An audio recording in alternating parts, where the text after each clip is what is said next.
നിങ്ങൾക്ക് എല്ലാവർക്കും അറിയാവുന്ന ഒരു കാര്യം തന്നെയാണ് ഇന്ന് പരിചയപ്പെടുത്തുന്നത്.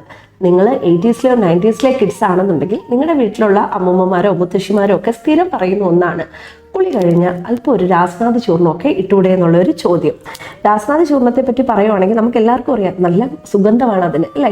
ഇപ്പം സുഗന്ധം മാത്രമല്ല, ഇതിന് ഒരുപാട് ഗുണങ്ങളും കൂടെ ഉണ്ട്. 23ഓളം ഇൻഗ്രീഡിയൻസ് ചേരുന്ന ഒരു ഔഷധമാണ് രാസ്നാദി ചൂർണ്ണം. അതായത് ചിറ്റരത്ത, അശ്വഗന്ധം, ദേവദാരു തുടങ്ങിയ മെഡിസിൻസ് ആണ് ഇതിൻ്റെ ഇൻഗ്രീഡിയൻസ്.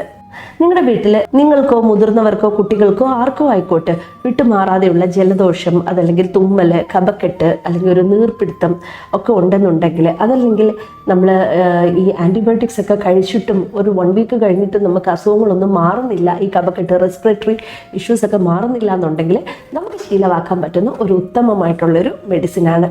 പഴമക്കാർ പറയുന്നത് കൊണ്ട് മാത്രമല്ല, ആയുർവേദത്തിൽ ഒരുപാട് ഇമ്പോർട്ടൻസ് ഉള്ളൊരു ചൂർണം കൂടിയാണ് ഇത്. ഇതിൻ്റെ പ്രയോജനം നമ്മൾ കൃത്യമായിട്ട് ഉപയോഗിച്ചാൽ മാത്രമേ നമുക്ക് കിട്ടത്തുള്ളൂ. ഇത് പുരട്ടുന്നതിന് ഒരു വിധിയുണ്ട്. ആ രീതിയിൽ തന്നെ നമ്മളിത് പുരട്ടാനായിട്ട് ശ്രദ്ധിക്കുക. ആവശ്യത്തിന് ചൂർണം എടുത്തിട്ട് നമ്മളൊരു കൈയളവുണ്ട് ഇതിനകത്ത്.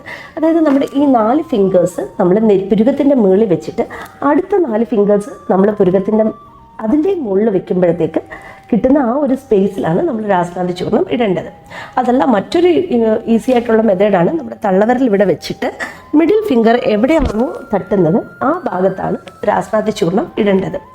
ഇതോടൊപ്പം തന്നെ നമുക്ക് ചെവികളുടെ ബാക്ക് സൈഡുകളിലും നമ്മുടെ തലമുടി തീരുന്ന ബാക്ക് സൈഡിൽ കഴുത്ത് ഭാഗത്തും നമുക്ക് ഈ രാസ്നാദി ചൂർണം ദിവസവും ഇടുന്നത് നല്ലതാണ്. അല്പം ചൂർണം എടുത്ത് മൂക്കിലൊന്നും മണപ്പിച്ചൊന്നും മേപ്പോട്ട് പിടിക്കുന്നത് നല്ലതാണ്. ശീലമാക്കാം രാസ്നാദി ചൂർണം.